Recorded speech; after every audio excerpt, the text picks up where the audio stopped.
Dhiira fedheefuu kennaan ture. Keessa kiyya gartaa, keessa kiyya gartaa. Yooyyaa ashamaa akkam jirtu kabajamtoota hordoftoota qophii keenya nagaaf jaalalli tokkummaan bakka jirtan hundaatti hunda keessaniif haa ta'u jecha guyyaa har'aallee seenaa ajaa'ibaa nama barsiisu nama bashannansiisu tokko isiniif qabadheen dhiyaadheeraati. Hanga xumura qophii kanaatti laayikii fi sheer akkanumallee sabskiraayib gochuun akka na jajjabeessitan kabajaan isin gaafadha. Egaan akkuma isinitti hime chaanaliin kun chaanalii haaraadha. Guyyaa muraasa keessatti sabskraayibarii 1,400 ol argachuu danda'eera. Kana kan gootan immoo isin waan na ta'eef warra sabskiraayib na gootan hundi keessan guddaa galatoomaa isiniin jechuun barbaada. Warreen haga ammaatti sabskiraayib hin goonellee sabskiraayib godhaa. Qophii Oromiyaa 24 irratti seenaan qophiin darbaa ture gara chaanalii kanatti darbeera. Chaanaliin suni rakkoo wanta na jalaa godhateef sanarratti hojjechuu dhaabeera. Yaada jajjabinaa aayizoo jabaadhu kanarratti illee si jajjabeessinaa nama mudataa jechuun yaada jajjabinaa kan naaf qoodaa jirtan hundi keessaniyyuu guddaa galatoomaa. Namoota hedduu bira akka ga'uuf laayik gochuun dhaggeeffachuu eegalaa jechaa kallachumaan gara seenaa kanaatti isin dabarsa. Yaa Rabbi yaa gooytaa, maaliif na calliftaa? Jiraachuun jabaattee hirmadhu yaa gooytaa. Dhiira fedheefuu kennaan ture. Yeroodhaaf maqaa kiyya himachuun barbaadu kanan dhaladheetti guddadhee jiituu magariituu Oromiyaa keessatti. Barnoota kiyyas kutaa 1 hanga 12tti maatii kiyya bira taa'een ergan baradhee booda yuunivarsiitii seenes waggaa 3 barnoota akkaawuntiingiitiin baradheen eebbifameera. Haadhaa fi abbaa koof ani intala dubaraa tokko. Dhiiraafis durbaafis tokkittii ta'een gadameessa haadha koo keessaa kan dhalate ana qofaadha. Sababa kanaaf maatiin koo akka ija isaaniitti na ilaalu, baay'ee na kunuunsu. Qananii adda ta'een hin guddadhe. Baradheen ergan eebbifamee booda fedhii ani hojjechuutiif qabu baankii irra waan tureef hanga waggaa tokkoof baatii 8tti gonkumaa hojii argachuu hin dandeenye. Qabxiin kiyyallee 3 ol ture. Haa ta'uutii garuu homaa hojiin argamuu hin dandeenye. Hojiin biyya kanaa silaa maallaqaa fi nama namaanidhaati. Abbaan koo dhama'ee rakkatee yeroo sanatti yoo baankii hojii gamtaa Oromiyaa na galchan qarshii 20,000 akka kanfaluu fi waadaa seenee fi warreen qacarani kunis tole jedhanii qarshii 20,000 abbaa kiyyarraa fudhatanii akka na qacaran natti himuun guyyaa qormaataaf na waamanii. Anis naannoon jiraadhu irraa gara bakka qorumsa kana qoramnuutti deemes nan qorame. Firiin qormaataa maxxanfamuuf guyyaan tokko yeroo hafu namichi na qacaruuf abbaa koorraa qarshii 20,000 fudhatee naaf bilbilee bakkan siin jedhetti koottuu naan jedhe. Anis biran deeme. Egaa ati erga eebbifamtee waggaa 2 guutuuf baatii 4 qofaatu si hafe. Waggaa 2 booddee baankiin eebbifamaa kamiyyuu baankii irratti hin qacaramne taanaan deebisee hin fudhatu. Kunisiif jireenya kee keessatti carraa addaa waan na ta'eef akka kootti wanta gaafatamte hundumaa otoo raawwattee hojii kanatti qacaramtee natti tolaa jedhee na gaafate. Anis wanti hin gaafatamu gara biraan jiramoo qarshii barbaachisu abbaan koo kanfaleera miti jedheen deebiseefi. Yeroo kanannis qarshiin kun anaaf homaa miti. Sanuu kan nuti hirannu nama 3tti. Kanaaf akkuma deeggarsaatti malee qarshii kanfaleera jetee hin yaadiini. Har'a baankii galuu jechuun maal akka ta'e ani sittin himuu atis fedhii waan na qabduuf gatii kana kanfalaa jirtaa jedhee natti hime. Yeroo kanaanis maaliree kana fi kanaan booddee baankii kanatti qacaramuu fi jedheen gaafadheeni. Yeroo kanannis parsantii 50 fixxeettaa hojii kanatti galuu fi parsantii 50 garuu ana waliin yoo ciiste qofa siif milkaa'aa jedhee ifaaf ifatti gaaffii waliin ciisu na gaafate. Yeroo kanaanis ifadheen hojiinsaa nattafuu qaba malee qaama koo gurgureen hojiin qacaramu jedheen biraa sokke. Gara kutaa ciisichan kireeffadheettis nan deeme. Baay'ee hirqinfadheen boo'ee. Kana duratti jaalallee garaagaraa qabadheen wal qunnamtii saalaas jireenya jibbisiisoo garaagaraa keessa tureera. Haa ta'uutii garuu kanatti hin deebi'u jedheen kakadheen biraa deemeera.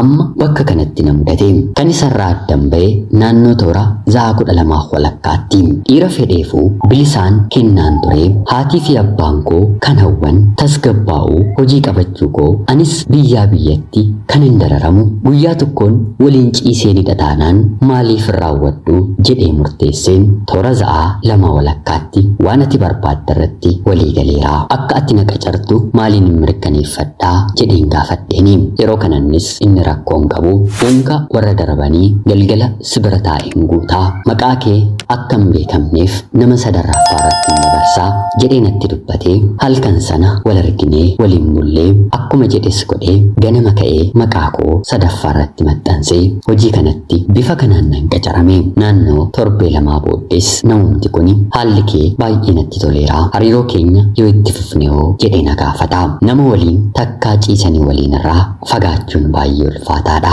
Anis naman beeku tokkollee magaala kana keessaa waan hin qabneef walitti dhiyaatu takkaa mana koo takkaa mana isaa waliin bubbuluu eegalle. Baatii lama booda sin fuudhas jedhee waadaanaaf galee. Kanaan booddee kan narraa hafe maatiin koo kan barbaadan hojii qabadhee fiiraa gaa'ela dhaabbadheen dhala akkan godhadhu waan na ta'eef waa'ee koommoo kan beeku namuma kana waan na ta'eef jabeessee qabachuun qaba jedheen hariiroo jaalalaa keenya jabeesseen hin qabadhe. Waggaa 2 guutuu bifa bareedaa ta'een waliin hin dabarse. Yeroon yoom wal fuunaree jedheen gaafadhu har'a boriinsaa baay'ee na nuffisiise. Sanaan anis akka tasaa ta'ee abbaan koo gidduutti ni dhukkubsata waan na ta'eef dhala kee alamii kee argeen du'a waan naan jedhuuf yoo abbaan manaan koo gaa'ela naaf raawwatu dide dhala yoon godhadhe garuu tasgabbaa'uu naaf danda'a, natti gammaduu danda'a jedheen fedhii isaa malee ulfaa'uu akkan barbaadu deemeen haadha koo mariisise. Haati koo gonkumaa yaada kana ni deem. Hiriyoota koo deemeen yeroo mariisisu murteen akkanaa milkaa'uuf hidhiisuunsaa walakkaadha jedhan natti himanii. Ani garuu ija abbaa koo gammachiisu waan hin barbaadeef nan ulfaa'e. Daa'imnis gadameessa koo keessatti uumame. Mirkaneeffadheen baatii 2 fi torbee 2 yeroo guutu jaalallee koo kanatti akka ulfaa'ee fi itti hime. Yeroo kanannis qoosaa ta'uu qaba. Fedhii kiyya malee otoo anaan hin eeyyamsiisiin maaliif kana goote jedhee na gaafate. Yeroo kanaanis ni gammadda jedheen deebisaafi innis deebisee kan hin dhalcheeyyuu guddisuu dadhabeera. Baqadheen dhokadheen icciitii kooksadheen biyya kana keessa jiraachaa jira. Ani haadha manaa kan hin qabuu fi abbaa ijoollee 3ti. Daa'ima ulfoofte yoo barbaadde guddifadhu yoo barbaadde immoo gati. Anaan wanta na galchuun qabu. Sammuun kee yoo siif hojjete akkatti wal barre akkatti waliin buluu eegalle dura adda baasi. Kun immoo gaa'ela ni ta'a jettee gonkumaa yaadiin jedhee mana natti dhiisee deeme. Akka carraa guyyaa sana mana isaa keessan ture. Meeshaa mana isaa keessaa televiizyinii, firiijii, ilmoo mooyyeedhaan daakuu godheen caccabse. Warreen gubachuu danda'an uffata isaa gadi baaseen gubee. Suuraan eebbaasaa waan tokko mana keessatti otoo nafi hundumaa baballeesseen aariidhaan biraa deeme. Gara mana kootti galeenis guyyaa 3 ofitti cufadheen boo'ee edaa na sobee naganeetu na waliin ture. Ta'us kanaan booddee wantan fidu waan hin qabneef deemeen ulfa kana eenyuun iyyoo mariisisiin ofirraan baase. Yaa Rabbi yaa gooytaa maaliif na jalliftaa jiraachuun jabaattee hirmadhu yaa gooytaa keessa kiyya gartaa keessa kiyya gartaa. Bakkan hojii kana qacarametti kanaan booddee jiraachuun yeroo natti ulfaatu jijjiirraas kan raawwatu isa waan na ta'eef xalayyaa jijjiirraa gara magaalaa biraatti akka na jijjiiruun gaafadhe. Innis har'a moo boru mana seeraatti deemtee na himatti jedhee sodaataa waan na tureef kan eenyuyyuu dursee jijjiirraa naaf raawwate. Kanaanis nama haaraa ta'een dhukkuba koo of keessatti qabadhee jiraachuun eegale. Haa ta'uutii garuu baatii 6 guutuu miirri mukaa'uun ani dabarse kana jedheen jechaan isinitti dubbachuun danda'u. Jiraachuu kiyya yeroon itti jibbedha. Haadhaaf abbaa koorraa uumamuu koo yeroon itti gaabbedha. Qananii ta'ee guddadheen amma immoo dabareen gidiraa arguun jalqabe. Baatii 6 keessatti dhaabbii bareedaa hojjaa simboo bareedaa kan hin qabu ulfaatina kiloogiraama 64 irraa gara 42tti gadi hin deebi'e. Namni dur na beeku ishee moo ishee miti jedhee na bira darbaa. Baatii 6 booddee ijoollummaatii kaasnee kan wal beeknu. Kana duras gaaffii jaalalaa naaf dhiyeessee gaaffii jaalalaa isaa fudhadheen haa ta'uutii garuu sababa barnootaatti walirraa adda baanee walirraa kan fagaanne waliin magaalaan jirutti biddeenni walitti nu fiddee ammas hariiroo jaalalaa eegalle. Baatii 2 keessatti jireenyaan kana dura dabarse na dagachiisee bifa kootti hin deebi'e. Haa ta'uutii garuu namaaf safuudha. Bakkan dura hojjedhutti hariiroon hin keessa ture ulfa baasuu koo namni beeku dhufe. Bakkan ani hojjedhutti dhufee qacaramee jaalala keenya adda baase. Kanaan egaa jireenya haaraa fokkataa eenyuufiyyuu kan hin hawwine nan eegale. Kana gidduutti ammas jaalallee gara biraa sabaan kan waliin fakkaanne waliin hariiroon eegale. Baatii muraasa erga turree booda maatii beeksisnee gaa'elatti akka seennu nan gaafadheeni. Innis dhugumatti gaa'ilaaf waan na barbaadeef tole jedhee maatii isaa yeroo beeksisu gonkumaa saba keenyarraan adda kan ta'e hin fuutuu saba keenya iyyuu miti magaalatti dhalatte irraan dhalatti dubartii dhalatte siif hin fudhannu jedhanii didaniini. Innis durumayyuu sabaan adda ta'uun keenyi keessa isaa waan tuttuquuf hariiroon keenyi haa dhaabbatu jedhee yaa rabbii kanuma gara koo dhufetu hin milkaa'u moo'ii jedheen gongumuun eegalee. Dhiirri kamuu na tuttuqeema waan na biraa deebi'uuf eega kana ta'ee jedheenanis of hin gadhiise maraatuun ta'e kan bareedu hunda kan na bira dhufuuf fedhii qabus kan hin qabnes ijaan waraaneen qabattoo irraa hiikuu surree irraa buusisuun eegalee. Nan dibadha nan uffadha nan nyaadha nan dhuga warqee man fakkaadha. Dhiirotaafis akka barbaadan hin ta'aafi kan natti dhiyaatu hundi amala kee tashlabbummaa keedha malee baay'ee bareedda naan jedhu. Anis gaa'elatti seenna nan tasgabbaa'a yoon jedhu harka koo miilla koo kan jedhu isinii jedheen deebisaafi. Kanaan dhukkubni abbaa koo itti hammaachaa jabaachaa yeroo dhufutti abbaan koo dhala koo otoon argiin du'uun qabu jedheen gama hojiif magaalaa Finfinneerraa gara waajjira keenyaa dargaggeessa dhufe tokkoof waliin ciiseen nan ulfaa'eefi kan wal barre guyyaama tokkotti guyyaama wal barre galgala isaa waliin ciisne. Amantes amanuu baates daa'imni kee gadameessa koo keessa jira jedheen baatii 4 booda bilbileen itti hime. Kan ulfoofte eenyuufi jedhameen gaafatamuun kiyya waan hin oolleef guyyaan da'e haadhaaf abbaa koo waameen dargaggeessa kana dura jaalallee biyya koorraa adda na baaseef maaloo gatii naaf kanfali jedheen seenaa koo kaleessaa itti himeen torbee 2 mana koo jiraachiseen akka abbaa manaa koo ta'etti akka naaf fudhataniif maatii koo amansiiseen abbaan koo na eebbisee daa'ima kiyyas ijaan argee daa'imni koo dhalatee baatii 7 yeroo guutu addunyaa kanarraatii darbee gaafa guyyaa gaddaa dhugaa jiru haadha kootti naasa'ee haati kiyyas baay'ee natti gaddite. Yaantala koo gaddarrati gadda gara biraa maaliif natti dabaltanaan jedhee hojii waliin silaas dhala koo guddifachuu waan hin dadhabeef haati koo immoo erga abbaan koo boqotee inumaa qofaa waan na taateef daa'ima koo kenneefiin gara hojii kootti deebi'ee jireenya kana karaa tokko yoo guutan karaa tokko immoo hin dhimmisaa hir'atee dhangala'aa. Akkan dhala qabuu fi abbaa manaa hin qabne hojjettoonni na waliin hojjetanis haa ta'u namoonni naannoo ani jiraadhu jiraatan hundi isaanii ni beeku. Ergan dhala godhadhee booda deebiseen waan of hin ganneef boca koo duraatti deebi'een ka duraatii ol dhiirri ofitti na hawwata. Ana waliin guyyaa 1-2 buluuf kan hin hawwine kan hin dhamaane tokko hin jiru. Konkolaachisaan, abbaan konkolaataa, abbaan qabeenyaa, beekaan, wallaalaan, jaarsi, dargaggeessi kan fuudhee ijoollee qabu kan fuudhee ijoollee hin qabne bilbila koo ijaaf argatee jennaan kan narratti hin bilbille hin jiru. Tarii kanuma keessaa namni ni baha jedheen kan naaf bilbilu nan haasofsiisa. Haa ta'uutii garuu dhiirri ani haasofsiisu har'a galgala na waliin haasa'ee bulee immoo sireerra na waliin ciisu nama barbaadu malee kaayyoof jireenyaaf kan na barbaadu gonkumaa argachuu hin dandeenye. Alalummaan sagaagalummaan dhiira kam waliinuu ta'uun immoo na haa ga'u jedheen jireenya koof kakadheen booddee yeroo naaf galuti yaa rabbii edaa baadiyyaafis magaalaafis isa jiraatuuf jireenya tokko gootee uumte maaloo baradheen digirii qabadheen hojii argachuu koora barumsisaas nattafee hojiinsaas nattafee hiyyeettii ta'een abduu rakkattuu manni ishee kan dhimmisu waan nyaattee dhugdu kan dhabde harka qalleettii ta'een abbaa manaa qabaadheen dhabuu keessatti ijoollee koo waliin akka namaa gammadeen mana xiqqoo tokko keessa jiraadheera ta'ee qulqullummaa kee waliin otoo na jiraachiste jedheen hawwee. Magaalatti jiraachuu baranii baadiyyaa deemanii jiraatuun baay'ee ulfaataadha. Haa ta'uutii garuu jireenyi nani magaala kana keessa jiraadhu jireenya foorjidii artifishaaliidha.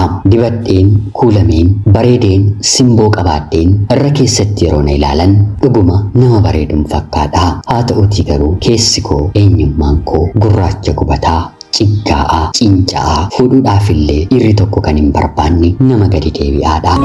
Yaa Rabbi yaa gooytaa maaliif na jalliftaa jiraachuun jabaattee hirmadhu yaa gooytaa keessa kiyya gartaa keessa kiyya gartaa.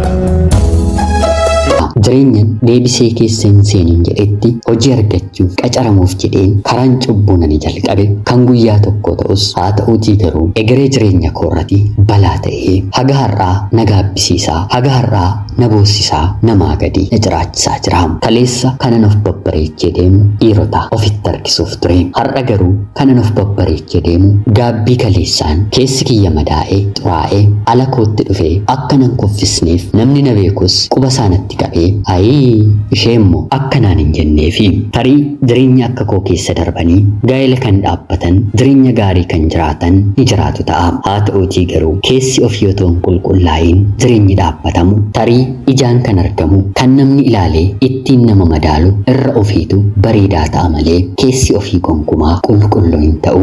Ergaan ani dubartootaaf obboloota koof kan hin qabu tokko yeroof jettanii of hin goyyomsinaa. Yeroon ni darbaa. Wanti isin ittiin goyyomfamtan kanaan kanan godha kan jettanii garuu guyyaa biraa deebisee dhufee jireenya keessan hubee godaannisa jalqaba irratti isinitti ta'ee booddee immoo akka isin jabaattanii jireenya itti aanutti hin dabarreef gaaddidduu isinitti ta'ee isinitti dukkaneessee dhuma keessan argachuuf akka hiriyoota keessanii ta'uuf dhamaatiin taanii dhamaa balaa irratti balaa cubbuu irratti cubbuu yakka irratti yakka hojjechuun jireenya keessanitti dhufuu danda'an dhaamsa kooti. Eenyummaa gaarii malee hojii gaarii qabaachuun bu'aan qabu. Eenyummaa gaarii malee mindaa bareedaa nyaachuun faayidaa hin qabu. Wanti hundumtuu lafa kanarratti uumaman ni bareedu. Haa ta'uutii garuu gahee fi bakka qabu. Bakka gahee isaaniitti yoo hin argamne hundumtuu ulaan ula ta'ee nama keessa seenee jiraachuu nama dhorkaam. Har'a garee dubartootaa single mom jedhamani keessatti ramadama. Jireenyi koo borii maal akka ta'e ani hin beeku. Hanga hin danda'e garuu of qabeen jiraachuu nan barbaada. Al takka takka aariin gaabbiin miira ani hin beekneen anumaanuu mana utaalchii na baasa. Kunis deebisee balaa gara biraarratti akka nan kuffisneef har'allee nan sodaadha. Ta'us garuu kaleessa wallaalummaatu jireenya kanatti na seensise. Har'a garuu yoon waa fedhe jireenya koo irratti godhe of beekaa of hin hubadhaa. Kan kaleessaaf gaabbeera waanan ta'eef baga ofiin hin jedhu. Kanarraa garuu balleessinaan ofiif dhiifama deebisee raawwadhu. Bara jireenya koo hafte keessatti ofis waaqas gammachiiseen gaabbiidhaan deebi'een jiraachuun barbaada. Isin seenaa koo dhaggeeffattan immoo yaada keessan naaf qoodaa kadhannaa keessanittis na yaadadhaa. Ana obboleettii keessan Jiituu Magariituu Oromiyaa keessaati. Ulfaadhaa nagaatti galatoomaa. Yaa Rabbi yaa gooytaa maaliif na jalliftaa jiraachuun jabaattee hirmadhu yaa gooytaa keessa kiyya gartaa keessa kiyya gartaa. Egaan jaalatamtootaaf hordoftoota qophii keenya seenaa guyyaa har'aa laallee guddaa akka barattan hedduu akka hubattan homaa shakkii tokkollee hin qabu. Obboleettii keenya seenaa kee kana nuuf qooduu keetiif guddaa galatoomi jechaa yaada keessan komentii jalatti qoodaa fi jajjabeessaa yaada jajjabinaa kennaa fi jechaa kan argamtan chaanalii haaraa maqaa Gammachiis Tashomee maqaa kiyyaan baheeni chaanaliin kana dura irratti dalagu rakkoo wanta na jalaa godhateef haga yoonaatti subscribe kan hin goone subscribe godhaa like kan hin goone like godhaa share kan hin goone share godhaatii na jajjabeessaa guyyaa guyyaadhaan akka durii akkan irratti dalaguuf jecha haga yoonaatti yeroo keessan naaf kennitanii dhaggeeffachaa turuu keessaniitiif guddaa galatoomaa. Qophii gara biraatiin hanga walitti deebinutti bakka jirtan maraan turtii gaarii. Yaa Rabbi yaa gooytaa maaliif na jalliftaa jiraachuun jabaattee hirmadhu yaa gooytaa keessa kiyya